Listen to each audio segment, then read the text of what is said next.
Ah, Et ben, nous avons la chance d'accueillir le docteur Maïna Badawi, qui est néphrologue à Saint-Quentin. Saint-Quentin qui est déjà un centre pionnier de la dialyse, hein, on peut dire.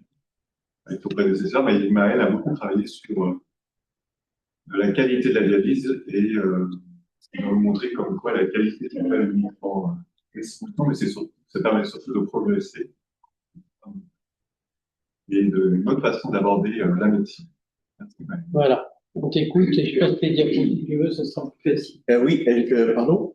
Je passe les diapos, D'accord. si tu veux, tu me fais signe. Bon, le plaisir est partagé. Enfin, je ne sais pas. Mais en tout cas, je suis ravi d'être là. Je suis à moitié parisien de vie et moitié picard.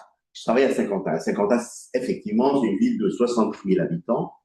Un hôpital, après le CHU d'Amiens, on a un grand service de néphrodialyse avec 350 malades dialysés chroniques.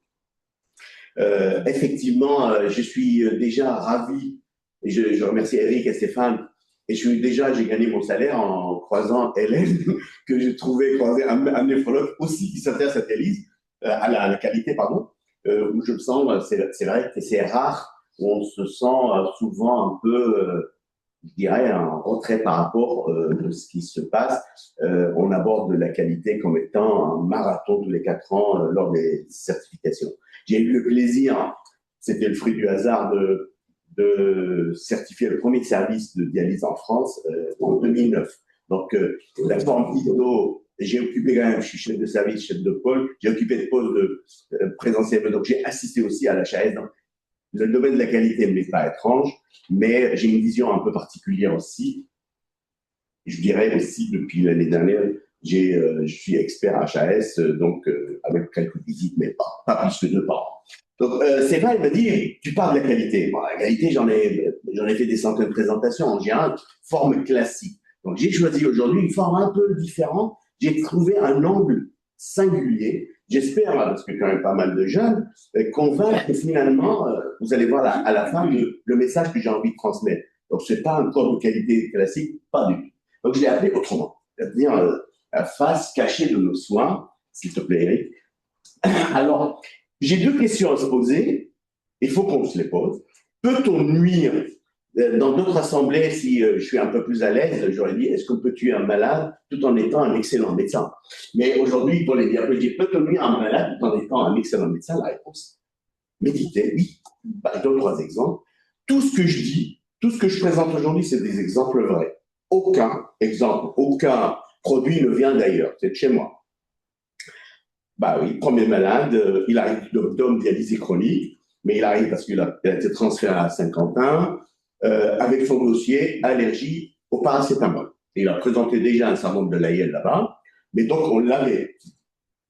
Abord vasculaire natif, 4 angioplasties, 4 injections de paracétamol. Et la dernière a été fatale.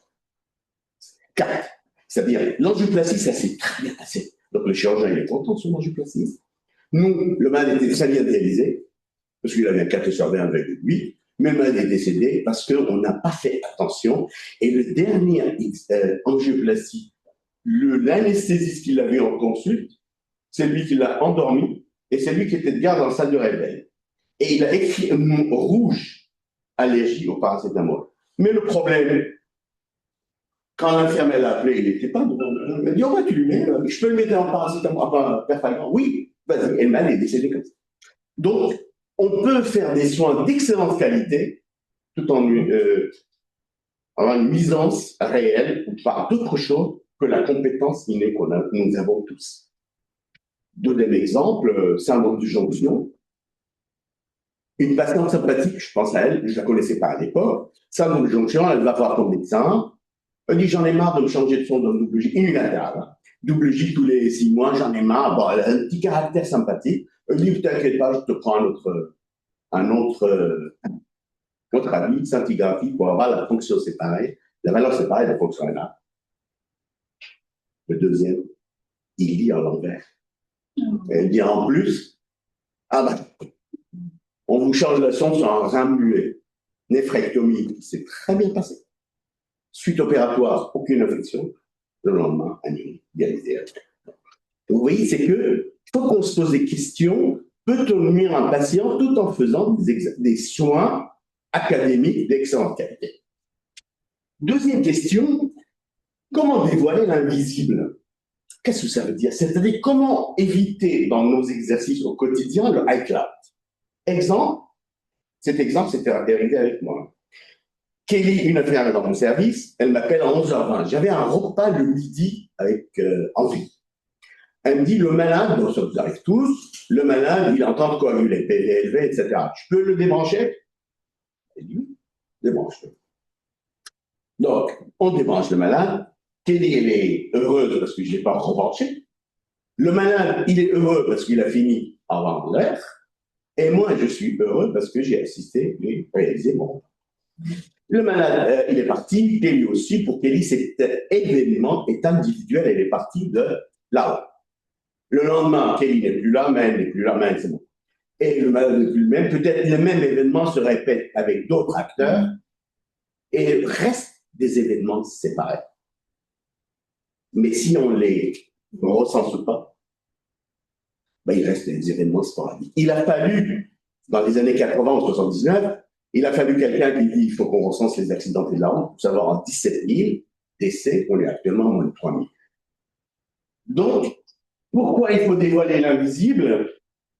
C'est parce que tant qu'on n'a pas recensé ce que j'appelle l'évaluation transversale, on ne peut pas progresser. Et ça, ce n'est pas lié à nos examens. L'événement seul reste un événement sporadique. Elle ne vous donne pas la même dimension quand vous avez un malade qui a une hémoglobine à 7, comme on va voir. Ce n'est pas pareil que vous avez un centre de dialyse qui a une moyenne à 7. Ce n'est pas du tout pareil. C'est pour ça, on dit malade atypique, mais on ne dit pas un centre typique. Donc, alors la qualité, je suis obligé de passer quand même quelques diapos d'une sécheresse administrative. Mais c'est quand même intéressant, je vous ai mis en 2009. Pourquoi 2009?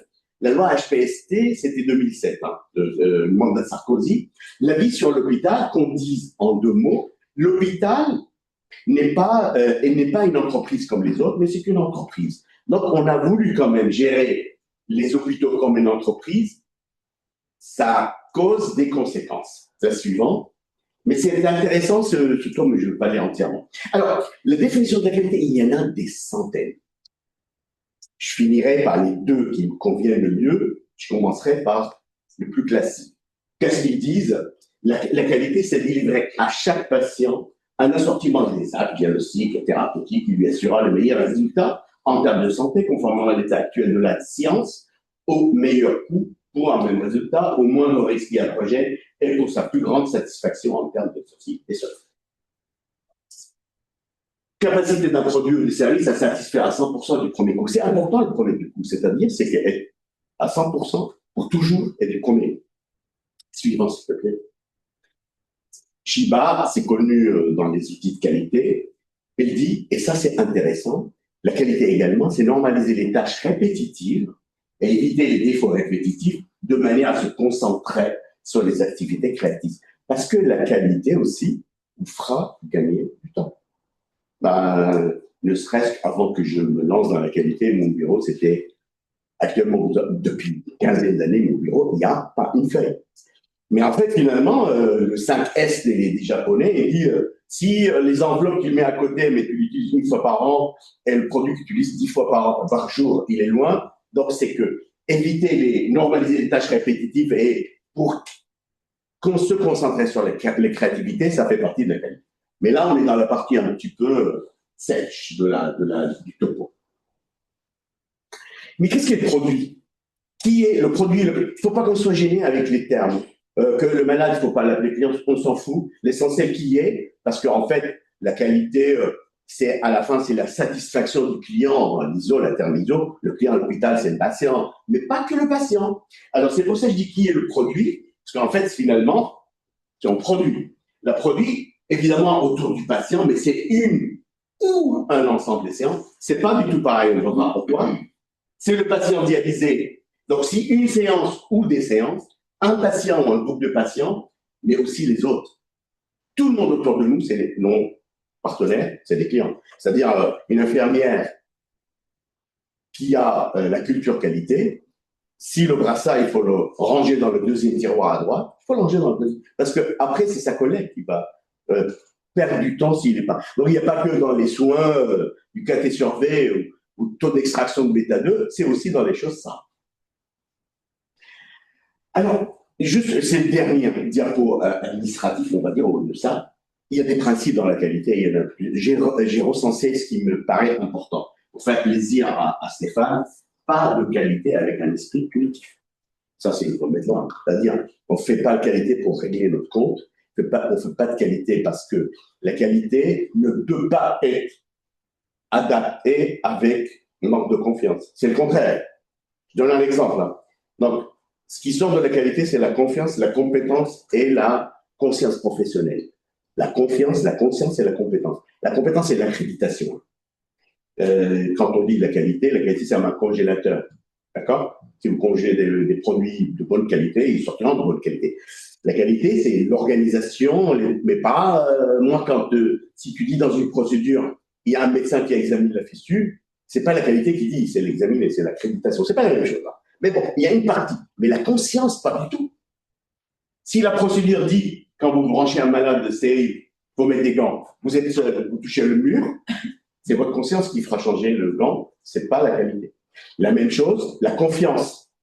Par exemple, avant, on mettait les étiquettes d'érythropoïétine sur une feuille. Maintenant, on a les bouchettes. Mais avant, quand j'ai commencé, on colle l'étiquette.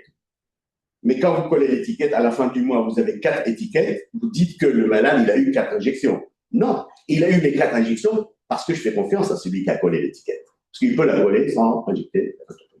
Donc, la confiance ne fait pas partie. Alors, quels sont les principes? Pas de qualité sans évaluation. Vous allez là, aujourd'hui, ça va être ça. Pas de qualité sans évaluation. Si vous ne vous évaluez pas, l'événement deviendra dans iCloud, il partira avec les nuages et personne ne le voit. Pas de qualité sans évaluation. La qualité, il faut fixer des objectifs. C'est très important, les Japonais et le reste du monde. Il y a 2 concepts de la qualité. Il y a le concept a priori, et apprenez avec moi, parce qu'avant je l'écrivais toujours avec accent, a priori, il n'y a pas d'accent. C'est normal, donc ce n'est pas une erreur. C'est la qualité, c'est a priori, a posteriori. Ce qu'on fait avec l'HAS, c'est la majorité de notre concept a posteriori. Ça veut dire quoi a posteriori? C'est-à-dire un événement indésirable, on tire les leçons et on s'améliore. Mais il y a aussi la qualité a priori, c'est le génie humain qui doit créer le concept pour éviter les problèmes. Et il y en a plein. Je donne un exemple. Les Japonais qui ont inventé au début, c'était les prises. Avec les trous, les enfants, ils passaient leurs doigts. Il fallait, on n'attend pas chaque événement. Non, on crée un truc où impossible que le doigt passe à travers un trou de prix. Donc le concept a posteriori nécessite qu'on a une culture d'événements indésirables. Il ne faut pas avoir peur. C'est pour ça en rouge, parce que ce n'est pas un esprit punitif, hein, ça ne marchera pas. La qualité nécessite aussi l'approche factuelle dans la prise de décision. Ce n'est pas parce qu'un tel m'a dit, ou on m'a dit, non. Il faut être rationnel avec indicateur. La qualité basée sur l'amélioration, c'est quand même le concept final. C'est l'amélioration continue et la satisfaction des partenaires et des clients, dont les patients. Et à la fin, la qualité ne couvre pas tout, comme je l'ai dit, la confiance, la compétence et la conscience professionnelle. On peut ajouter la délinquance, mais surtout, la qualité ne peut pas être une procédure de garder de la confiance. C'est le contraire. Alors, pas de qualité sans les évaluations, donc je vais parler de l'évaluation. L'évaluation, il y en a 4 catégories, 3 essentielles, 4e est compliquée. L'évaluation individuelle, ce que j'appelle l'évaluation à T0, c'est ce qu'on fait quotidiennement. C'est-à-dire, on passe vers la visite. On regarde un bilan biologique et vous avez un taux d'hémoglobine. Cette évaluation à T0, individuelle pour un patient, à un moment donné, vous ne pouvez pas juger votre efficacité à une évaluation parce que vous n'avez pas encore entamé la stratégie thérapeutique. Le malade, il vous jugera plus vite que vous. Pourquoi? Parce que si le malade, il avait une infection urinaire, vous l'évaluez, vous décidez qu'il a une infection urinaire, vous traitez. Lui, il sera, si vous êtes efficace ou pas, avant vous. Vous, on a besoin d'une deuxième sorte. En dialyse, l'évaluation individuelle, c'est quand on voit, par exemple, la fistule, quand on voit le bilan mensuel ou trimestriel, etc., etc.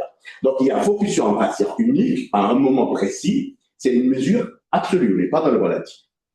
Et à la fin, surtout, on ne peut pas se comparer. On ne peut pas, il ne peut pas y avoir un benchmarking avec une évaluation individuelle. À P0. L'évaluation cinétique, pour un patient, plusieurs mesures. C'est ça. Et là, on peut évaluer deux choses. Le malade, l'observance, ou l'efficacité. C'est-à-dire, si je mets un antihypertenseur et ça ne marche pas, il y a deux possibilités. Soit c'est pas suffisant ou c'est pas efficace, soit le malade ne le prend pas. On est d'accord? Donc, l'évaluation trajectoire ou cinétique, c'est qu'elle peut servir pour évaluer notre efficacité stratégique thérapeutique et ou le patient. Est-ce que le malade, il est observant? Par contre, l'évaluation transversale, c'est quand on évalue l'ensemble des données, c'est-à-dire, par exemple, le taux d'hémoglobine du centre. Et là, 2 secondes qu'on soit d'accord, c'est pas la peine, ça évalue la stratégie thérapeutique. Et il faut qu'on l'accepte. Je sais qu'on va dire que c'est pas la même population. Pour une population identique, je prends quand même, je mesure mes mots, pour la même population, ça vous envoie vers votre stratégie. C'est clair. Voilà. C'est-à-dire, si pour une même population, c'est ce qu'on fait par exemple avec notre académicien Amiens et Lille, pour les CIT, si vous avez 40% de CIT, c'est les malades inscrits, et les autres c'est 25%, sachez qu'il y a une inertie chez vous. C'est pas la peine de tourner autour du sujet, c'est la réalité. Si par exemple vous avez des structures à 60% de cathéters tunnelisés, alors chez Pourchès pour un 10% de la même population, je ne sais pas m'aider. Donc l'évaluation transversale pour un groupe de patients nous envoie, sous condition que ce soit la population identique, à notre stratégie thérapeutique. D'où l'intérêt. D'où l'intérêt. Et là, aujourd'hui, je vais surfer avec vous sur ça, autour de la qualité. Tout ce que je vais dire à partir de là sont des productions locales, de chez moi. C'est-à-dire, rien n'est inventé. Allez. Alors, juste pour dire, donc là, on l'a dit, l'évaluation individuelle, c'est le micro, le macro-cible, c'est le transversal, c'est l'articulation, il faut les deux, hein. Je n'ai pas dit qu'il faut abandonner l'individuel. Il faut, entre l'évaluation individuelle à T0, trajectoire, et l'évaluation transversale, qui a la culture réelle de la qualité. Il faut les trois. Hein. L'idéal, la quatrième évaluation, c'est l'évaluation de groupe. Mais quel indicateur il faut prendre? La moyenne, la médiane, la coefficient de variabilité? C'est un peu plus compliqué. L'évaluation transversale n'est pas à un instant T. C'est-à-dire la moyenne des moyennes. Très bien. Alors, mais c'est pour cette évaluation, et c'est là où je vais. On est en 2026, on est au temps de l'intelligence artificielle, l'analyse la big data analyse, etc. Donc, il faut des données. Parce que tout à l'heure, quand j'ai pris l'exemple de Kelly avec la coagulation en masse, si cet événement n'est pas tracé, ça s'appelle enregistrement d'une donnée, ben on ne peut pas le recenser après. Si l'accident accidenté de la route, le décès d'une journée n'est pas recensé sur le plan national, on ne peut pas savoir qu'il y a 3000, 2800 décès par an. Donc, il faut avoir la donnée, et 2, il faut l'enregistrer, et de mieux automatiquement. Ça s'appelle la dématérialisation, pour éviter les saisies. Je veux dire, quand il y a les structures de MRC, avec le premier logiciel, je pense que on était tous un petit peu sollicités par du privé pour faire les télésuivis. Ils disent le malade, il faut avoir son bilan, il faut le marquer à la main. Non, de question. Maintenant, ça commence à aller mieux. C'est-à-dire qu'on a, depuis le labo de ville, il envoie les données dématérialisées. Une fois que vous avez les données matérialisées, et ça c'est le plus compliqué, vous avez ce qu'on appelle le big data, et il suffit maintenant, avec un Power BI qu'on a intégré depuis 1 an chez nous, ben vous avez l'exploitation que vous souhaitez. Mais il faut accepter les résultats. C'est-à-dire, ça ne sert à rien de faire l'évaluation, mais le plus difficile pour nous dans notre métier, c'est vraiment ça. C'est que les données soient enregistrées quelque part, et au mieux, d'une façon automatique dématérialisée. Donc, Pardon. non, c'est bien, merci. Donc, intérêt de cette évaluation dans la prise de décision. J'ai pris 4 niveaux, et vous allez voir la différence. Premier niveau d'évaluation, c'est notre quotidien. Comment j'ai transformé en quelques années, pas seul, bien sûr, avec, moi je travaille, j'ai oublié de vous dire, on travaille je suis chef de service de l'hôpital, mais on travaille l'antenne de l'autodialyse parce que on travaille dans le Nord avec les mêmes médecins hospitaliers. Je travaille avec Santélis. Avec Santélis, on a développé une cellule de recherche qui a intégré ça. Donc vous allez voir, un premier niveau, c'est le quotidien. J'appelle ça, vas-y Eric, s'il te plaît. Donc au quotidien, évidemment, je me fais plaisir à prendre des photos parce que maintenant c'est facile avec Gemini, mais tout le contenu, c'est moi. Vas-y. Voilà un premier exemple. On a tous des bilans biologiques de nos dialysés, il n'y a pas de surprise, on les connaît, ils sont bons. Toutes les données sont automatiques. Les couleurs, vous les choisissez, vous choisissez. Donc, nous, qu'est-ce qu'on a fait? Donc, vous avez une évaluation, on est dans le T0 là, évaluation individuelle pour un patient. On a créé des fenêtres que vous pouvez changer, bien sûr. Hématologie, équilibre électrique, phosphocalcique, l'épuration, dose de l'épuration et comment il est réalisé, la nutrition et autres. Et ça sort automatiquement. Les pastilles rouges, c'est votre cible, vous pouvez changer. On a ajouté il y a 1 an à peu près, maintenant, on peut aller chercher le traitement. C'est-à-dire, tous les 3 mois, ça sort automatiquement. Hein. C'est-à-dire, tu cliques sur un bouton, ça sort pour les 200 malades. Et malade par malade, vous avez les méthodes pas 10 à 12, si vous voulez, 10 à 11 et demi, vous changez la norme. C'est vraiment d'une facilité. Ça s'appelle Power BI, c'est-à-dire, il n'y a plus saisie. Aucune saisie. Le labo qui envoie, je ne dis pas qu'il n'y a pas de temps en temps des bugs. Hein. Donc, vous avez l'ensemble du patient, les pathologies, la première avant après, la KT sorbet, le KT final, le taux de bêta-2 avant dialyse, le taux d'extraction de bêta-2, la PRU, comment il est dialysé, avec quel dialyseur, le temps de dialyse, etc., etc. Qu'est-ce que ça fait? 2 choses. Que 1, on gagne un temps fou. 2, 3 choses. 2, on communique. On peut partager distance, etc. Et troisièmement, avec moi, c'est quand même, on risque moins d'oublier certaines choses. Parce qu'il y a un système d'alerte. Vous ne me croyez pas? Avant ce système automatique, sur les 200 malades, on avait toujours une trentaine de cas aberrants. Parce que le médecin, il a oublié, il a vu la ferritine, il n'a pas bien vu, et qu'il a dit ça, on n'a pas été le faire, ceci, cela. Vous allez voir après. Donc ça, c'est une évaluation individuelle, s'il te plaît. De même, le même logiciel, il vous fait l'évaluation, ce que j'appelle transversale pour l'ensemble des malades. Les mêmes thèmes. Ça veut dire quoi? Là, évidemment, on ne va pas entrer dans les détails statistiques, la moyenne, ça ne vaut rien. Je suis entièrement d'accord. Vous pouvez avoir la médiane, la moyenne, mais il faut quelque chose. Mais ce qui est intéressant, ce n'est pas la moyenne. À l'arrivée, moi, je vous assure, je ne le regarde pas. Moi, qu'est-ce que je regarde? Ça. Par exemple, là, on est dans la nutrition. Vous pouvez voir les malades qui ont une albumine basse et une certaine. Et vous allez vous intéresser à ces malades-là. Parce qu'un malade qui a tous les paramètres corrects ne doit pas de plus-value. Mais par contre, un malade qui m'intéresse, c'est un malade, par exemple, qui a une hémoglobine basse, et une ferritine normale, etc., etc. C'est ces malades relativement qui nécessitent une modification de la prise en charge ou de la stratégie thérapeutique. Vous cliquez et il vous sort la liste des malades. Ici, évidemment, je l'ai mis en miroir. Il vous sort la liste des malades qui sont hors norme, hors cible. Par exemple, ferritine élevée, il est actuellement, pour être transparent, actuellement, on n'a pas sur l'évaluation transversale le traitement. C'est compliqué, hein, attention. Mais ça sera en 2027. Mais vous allez voir le malade qui a, par exemple, phosphore élevé ou phosphore trop bas et sous une para. Donc là, vous dites, peut-être il faut baisser, il faut changer. Donc, cette évaluation transversale, évidemment, vous pouvez aussi comparer ce que vous voulez comparer. Structure par structure, ce que vous voulez. Donc, c'est la même chose pour l'épuration. Vas-y.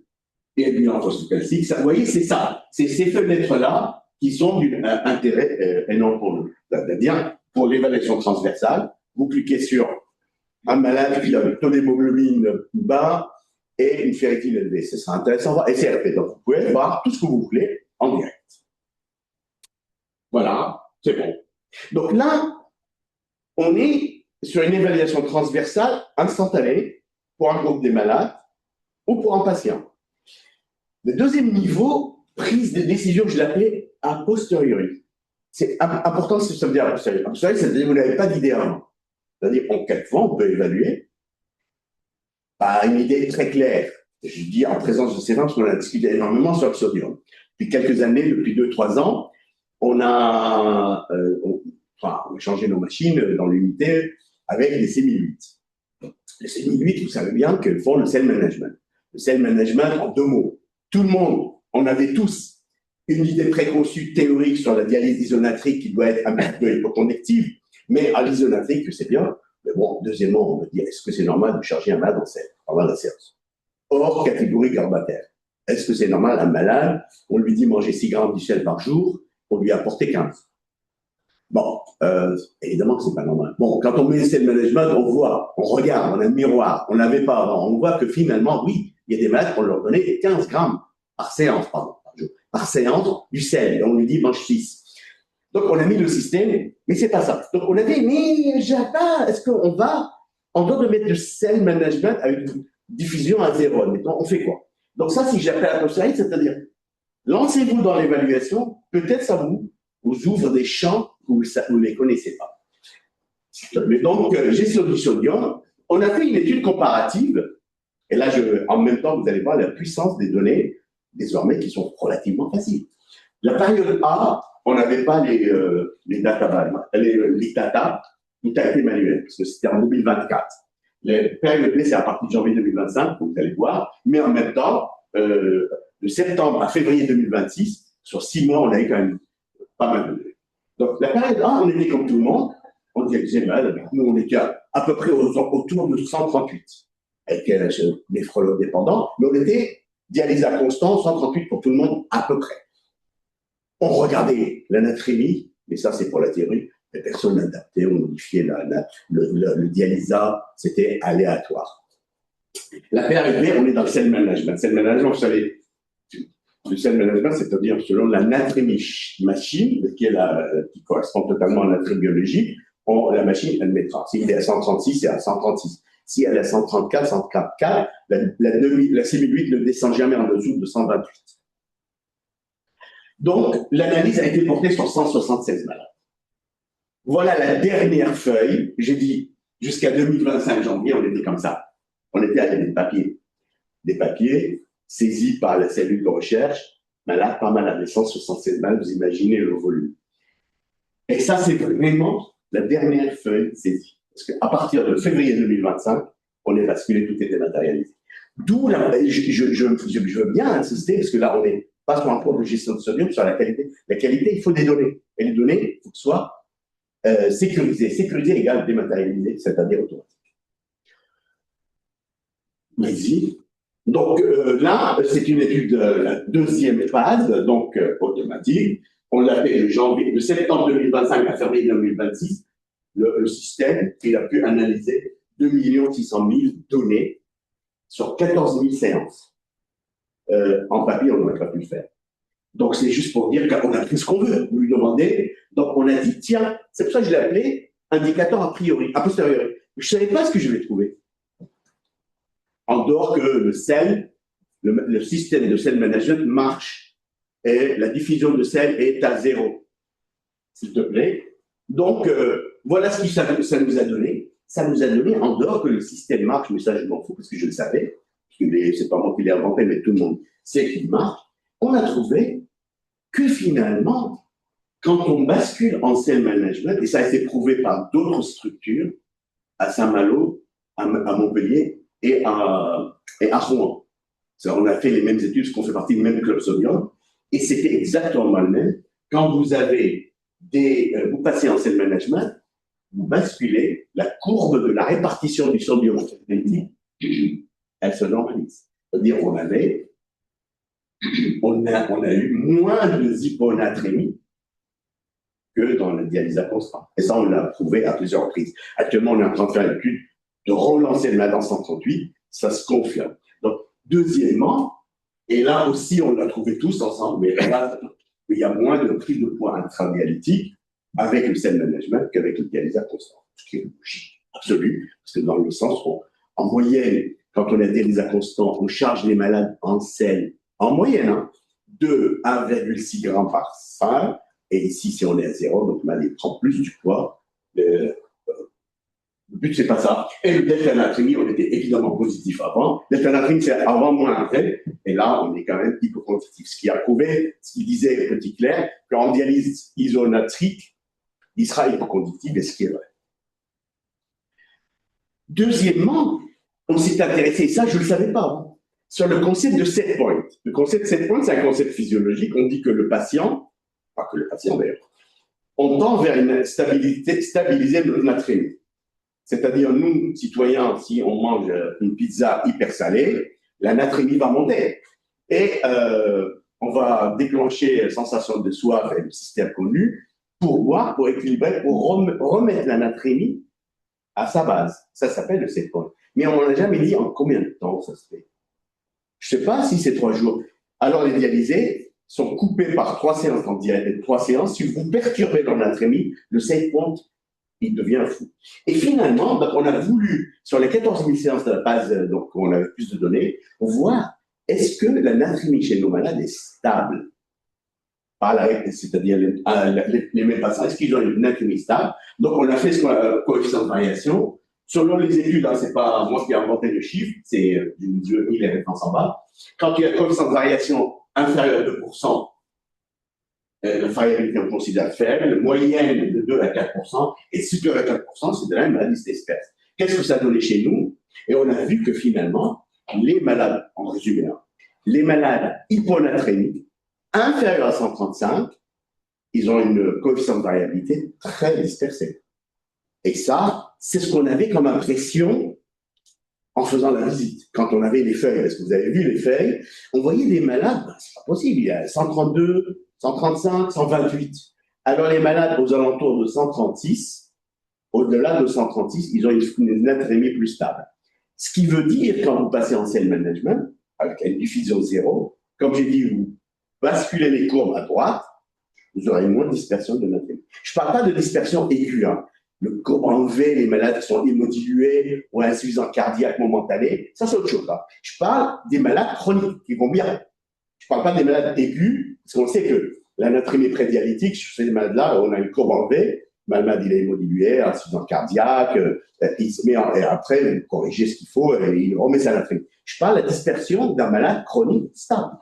Malade stable, plus que vous êtes hyponatrémique, s'il te plaît, la séance d'après, voilà. Plus que vous êtes hyponatrémique inférieur à 137, la dispersion, elle est réelle, selon les 14 séances. Donc, pourquoi j'ai mis cet exemple? Juste pour dire que là, on est dans une évaluation a posteriori. C'est-à-dire, je ne savais pas avant, j'ai évalué, et finalement, ça m'a donné une conviction qu'il faut continuer le cell management, parce que vous allez stabiliser aussi la natrémie des malades chroniques stables.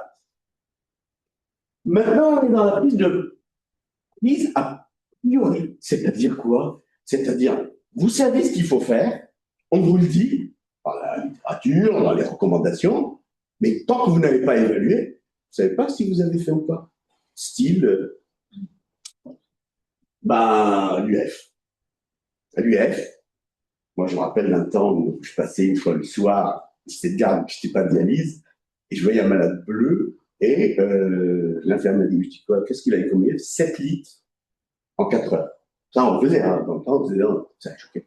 Donc, il a fallu attendre le papier en 2011 pour dire, s'il te plaît, c'est que finalement, oui, une UF supérieure à 13, nous on a pris, ça tue, toute cause de mortalité cardiovasculaire et toute cause de mortalité. Donc, au-delà de 13, on a dit, on arrête. Donc là, c'est hyper important de dire là, c'est juste pour vous montrer que c'est. Je comprends et je respecte si certaines structures décident 13. Nous, on a décidé 10. Là, je reviens, on parle de la qualité, donc on parle de l'évaluation. L'évaluation, a priori, que vous avez le résultat. Vous ne devez pas être supérieur à 13. ou à 10. Stéphane me dit 10 aussi, c'est bien. Moi aussi, j'ai pris 10. Et 10, eh bien oui, mais comment vous vous assurez que si vous êtes à 10, c'est pas un désir, le désir seul ne suffit pas. S'il te plaît. Une étude récente, exactement pareille, sur 400 000 malades tenus par Fresenius Medical Care en Amérique.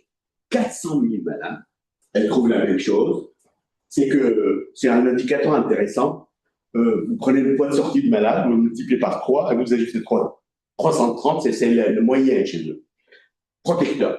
Si vous avez 3, le poids sec, plus 500, vous augmentez le risque de 20%, plus 630, vous voyez, c'est 130 de plus, hein, 40% de risque de cardiologie. Donc, c'est exactement le même concept. L'UF exagéré tue. Est-ce que tout le monde sait? Le réfini physiologique, c'est de 4 millilitres kilo-heure. 4,5. C'est-à-dire, même quand on est à 10, c'est une agression physiologique. Parce qu'on a des réfinis. Nous aussi, on a des réfinis. Ça bouge. 4 millilitres kilo-heure. Et là, c'est donc, suivant, juste pour dire, ça concernait quand même 19% des malades. Sur 400 000 malades, hein, suivis pendant un an. Vous imaginez le nombre de données qu'il faut analyser. Donc, en amont, c'est plus possible.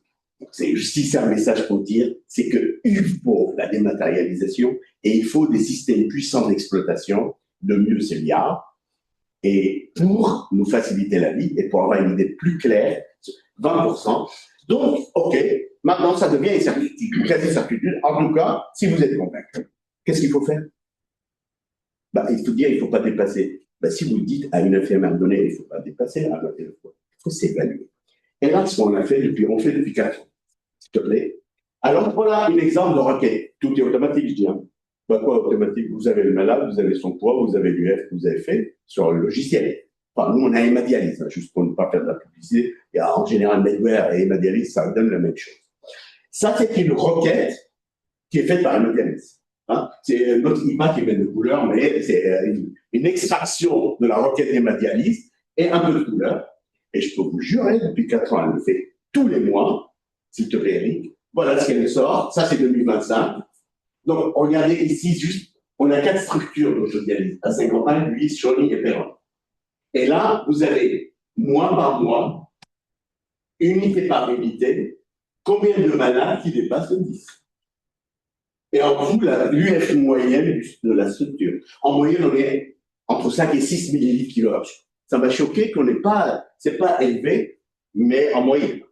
Mais donc, et je peux vous le dire, 2025, il n'y en a pas beaucoup. 2024, je pense que c'est la guerre. Donc, le rôle, on est dans l'évaluation, ça ne sert à rien de vouloir et désirer le 10 ou le 13 millilitres si vous ne faites pas l'évaluation pour aller voir les malades et le pourquoi et changer la stratégie de l'infirmière, quitte à prolonger le temps de dialyse ou faire une dialyse, une 4e séance ou ce que vous voulez.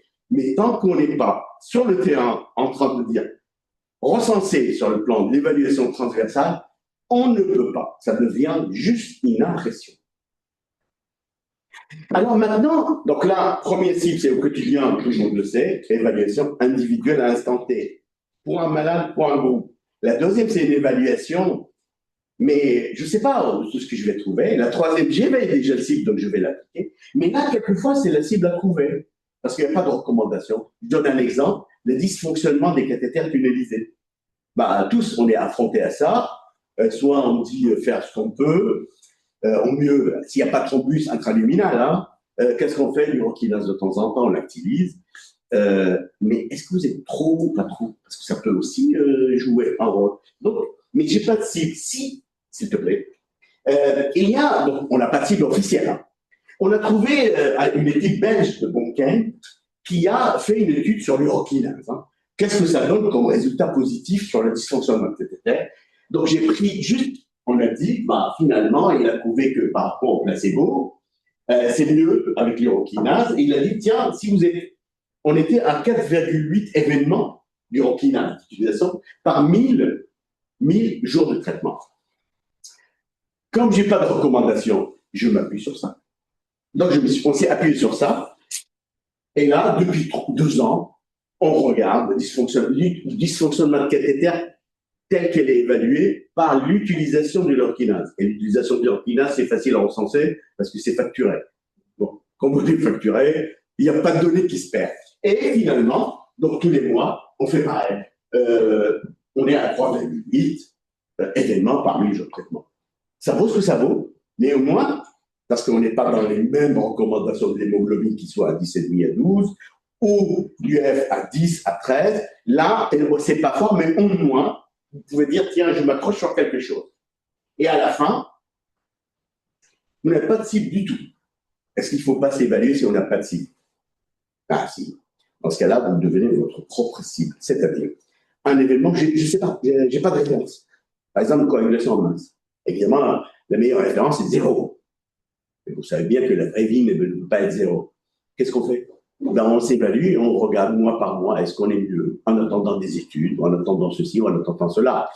On l'a fait pour la coagulation en masse, c'est ce qu'on est en train de faire d'ailleurs depuis 6 mois. Coagulation en masse, et nous a semblé hyper intéressant. D'ailleurs, c'était suite à l'histoire de Kelly. Je vous dis, c'est l'histoire vraie. Hein. D'ailleurs, cette histoire, on l'a gérée à l'hôpital et on s'est trouvé que c'était lié à des lignes défectueuses de DB, de CNISO. Mais en tout cas, les infirmières saisissent les incidents de la dialyse, etc., quel que soit, et on recense quel est le taux de la coagulation en masse et la restitution anticipée. La restitution anticipée, on est actuellement, je ne peux pas vous dire c'est beaucoup, ou c'est pas beaucoup, c'est beaucoup par rapport à 0, mais est-ce que c'est beaucoup par rapport à ailleurs? Ben, j'entends ailleurs pour que je puisse me comparer, mais en tout cas, on est à 2,5 restitution anticipée par 1000 jours de traitement, et on est à 0,05 de coagulation en masse par 1000 jours de traitement. Mais je n'ai aucune idée. Mais par contre, quel est l'intérêt quand vous n'avez pas de cible? Vous vous comparez avec vous-même. C'est-à-dire, si demain, dans 3 mois, ça, c'est devenu 10, il y a un problème. Donc, c'est toujours qu'il y a une cible a posteriori, ou a priori, ou un petit cible, enfin, je dis une petite cible d'une étude, même ou rien, l'évaluation transversale, c'est une voie essentielle à l'amélioration par la qualité. Alors, je vous ai dit, j'ai mis énormément de définitions de la qualité, mais je finirai par 2. La première, c'est juste ça. Tout à l'heure, avec Hélène, je dis que quand on a la première rencontre avec la qualité, c'était autour d'un projet de labo qui s'appelle Terradial. Il a fait, ça a duré quelques années quand même, la qualité en question. Et je me rappelle très bien où j'ai rien compris. Il y avait un qualiticien, pas un soignant, qui a fini. Heureusement, j'ai gardé ses diapos, parce que c'était une polycopie, et j'ai gardé de Phil Crosby. Phil Crosby, c'est pas le chanteur, le groupe des chanteurs. Non, c'est un qualiticien américain qui a dit la qualité a beaucoup de points communs avec la sexualité. Tout le monde y est favorable à certaines conditions. Tout le monde croit la comprendre, bien que personne ne se risque à l'expliquer. Tout le monde pense que, pour passer aux actes, il suffit de se laisser aller à ses dispositions naturelles et que, naturellement, la plupart des problèmes sont dus aux autres. C'est vraiment c'est ce qu'on regarde un petit peu dans les qualités. Et je finirai et je dois répondre à la qualité, parce que c'est quand même la qualité de dialyse. Pour moi, c'est ça, la qualité. C'est un peu de respect quand même, c'est le respect. Mais c'est que dire ce qu'on fait ou ce qu'on va faire, mais pour dire, il faut la connaissance, et là, les recommandations. C'est-à-dire, il faut 10 millilitres kilo-heure d'UF. Parce que je le sais. Ou on me l'a dit. Oui, mais ça ne suffit pas. Il faut faire ce qu'on dit à faire. Donc, il faut démontrer qu'on le fait. Ça s'appelle l'évaluation. C'est la seule voie d'amélioration. Il y en a d'autres. Hein. Et les audits et ça. Mais aujourd'hui, je voulais vraiment parler de l'évaluation. Sans évaluation, on ne peut pas. Dire ce qu'on fait, faire ce qu'on dit, on va le démontrer par l'évaluation. Alors, est-ce qu'on sait ce qu'on dit? Bah, j'ai sorti, je vous assure, ce matin, d'ailleurs, je l'ai fait, j'en ai une centaine. Mais bah oui, on peut dire bien vrai. On a parlé de taux de bêta-2 qui va tout le monde sait, on nous apprend, le taux de bêta-2 doit être inférieur à 27, je pense 25 milligrammes par litre. Eh ben oui, mais comment on sait qu'on y est ou on n'y est pas? Tout le monde sait que l'UF, l'HDF doit être à 23 litres. On y est ou on n'y est pas? Ah, on y est pour un malade ou pour l'ensemble? 80% ou 100%? C'est ça l'évaluation transversale. La répartition de l'anathémie, la prise du poids cardiaque, la contre-indication temporaire, la répartition phare sur KT, je l'ai dit tout à l'heure, taux de dysfonctionnement de KT, dose de dialyse molécule, taux de thrombose de fistule, taux d'affection en Europe. Alors, pour finir, je suis dans le temps? Oui, c'est parfait. Pour finir, de dire là, quelle est la face non cachée de la dialyse, des soins? C'est ce qu'on fait tous. On va à la fac, on a l'acquisition des connaissances, on est content, théorique et pratique, plus pratique pour les chirurgiens, plus théorique. Et à la fin, on peut le valider par l'accréditation. Ça s'appelle, on n'en a pas pour les néphrologues, c'est dommage. J'espère qu'un jour, il y aura l'accréditation des néphrologues. Mais la face cachée des soins, c'est là que, oui, la face cachée, moi je dirais, elle se base sur deux choses. Évidemment, ce n'est pas le moment de parler de l'éthique, mais l'éthique c'est pareil. L'éthique, on ne l'apprend pas hein, dans les études. Hein. C'est la conscience professionnelle, le respect de la dignité humaine au cœur de chaque acte. Nous, on a imposé depuis un an, toute décision doit être réfléchie. Est-ce qu'elle est éco-viable, éthiquement viable? Toute décision. Mais par contre, aujourd'hui, je voulais parler aussi de la face cachée, c'est que la qualité, elle en fait partie. On peut nuire tout en ayant une compétence médicale totale, par manque de rigueur. La démarche qualité, pour les convaincus en tout cas, elle dévoile cette face cachée de notre prise en charge. Alors, l'évaluation individuelle ou transversale a un impact majeur sur la prise en charge pour les décisions quotidiennes, qu'elles soient appuyées sur des objectifs conçus a priori ou a posteriori, ou même sans cible, parce que même comparé à soi-même, c'est important. Merci de votre attention. Vous êtes convaincu? Oui, non, c'était passionnant. C'était passionnant sur un titre. Des questions, des commentaires. Alors, il y a le côté dialyse, il y a le côté démarche qualité, il y a le côté, je trouve, démarche, comme tu as dit, a priori, a posteriori, sans accent.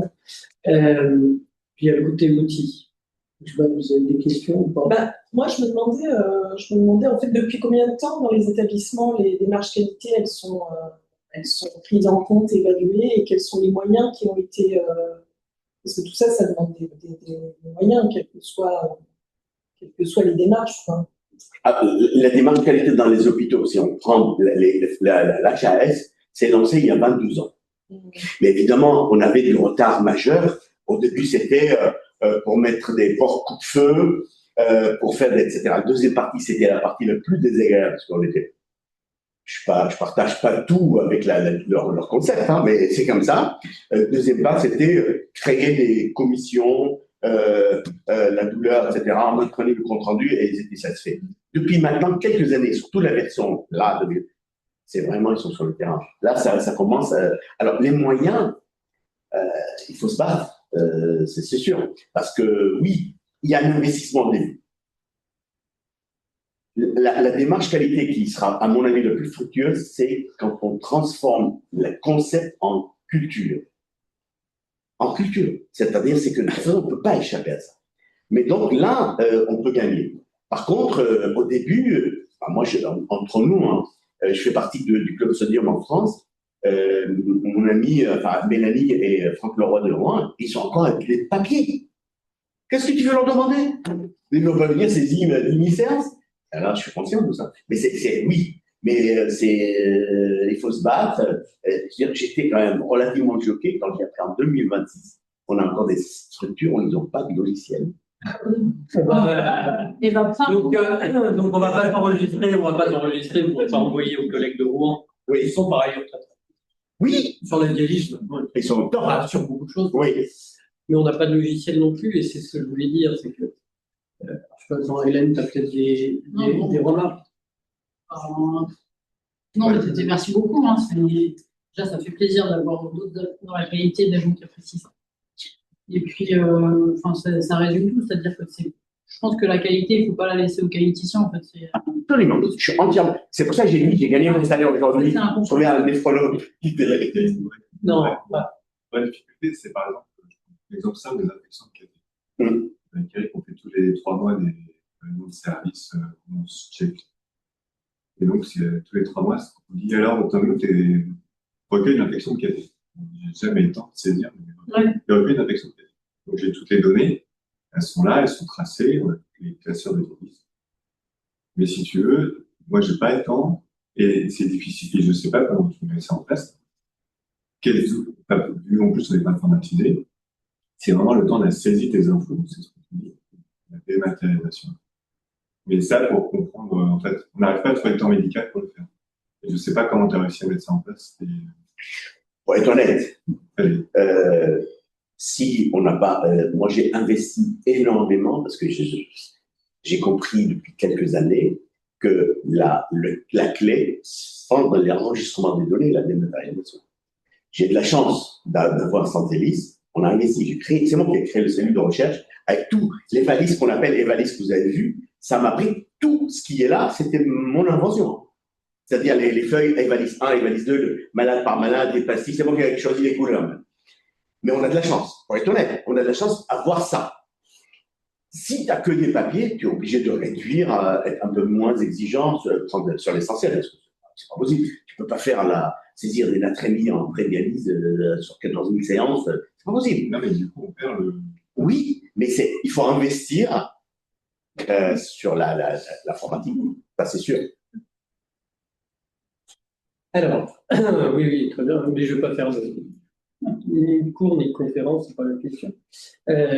Question de la qualité, je pense qu'il n'y a vraiment assez aucun doute sur le fait que c'est extrêmement important et depuis 15 ans, à peu près. Quand est-ce que tu étais à la chaise? 15 ans? Oh.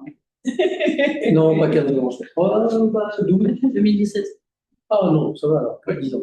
Donc, quelque part, intellectuellement, on a investi dans le service sur la qualité, la particularité, et ça dépasse largement même le service. Donc, la démarche qualité, il n'y a pas de discussion.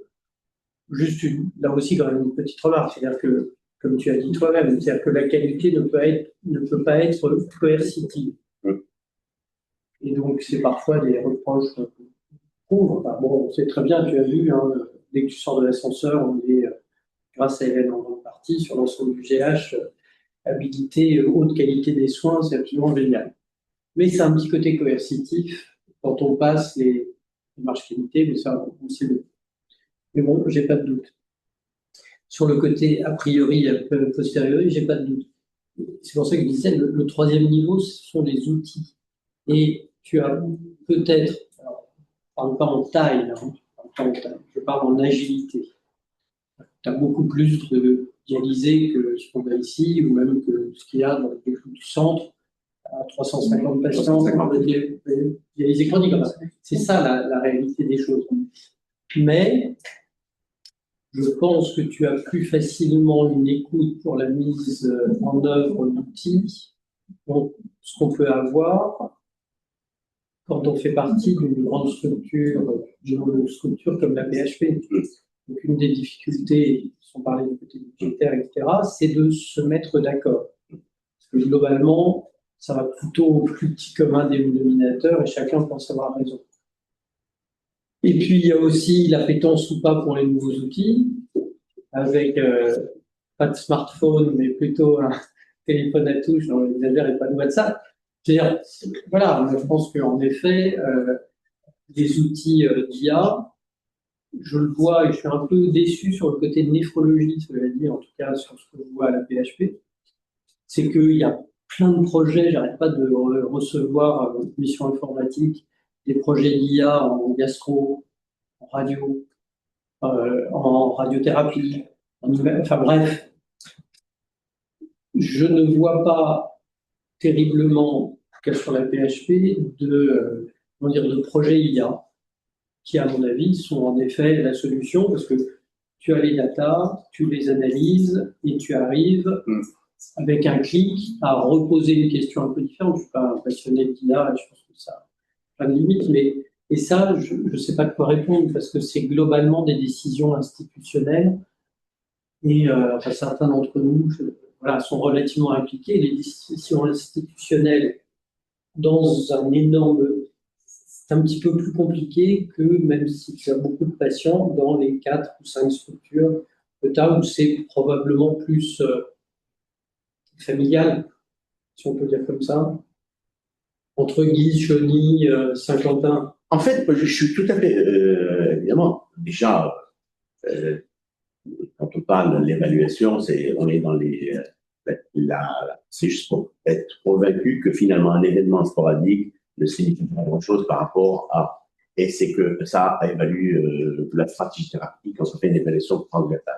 Je suis conscient parce que j'ai pas commencé la dialyse hier, j'ai eu des dizaines d'années où j'étais, moi, j'étais même triste une fois qu'il y avait un logiciel avant l'hémodialyse qui s'appelle EMAD de Lille.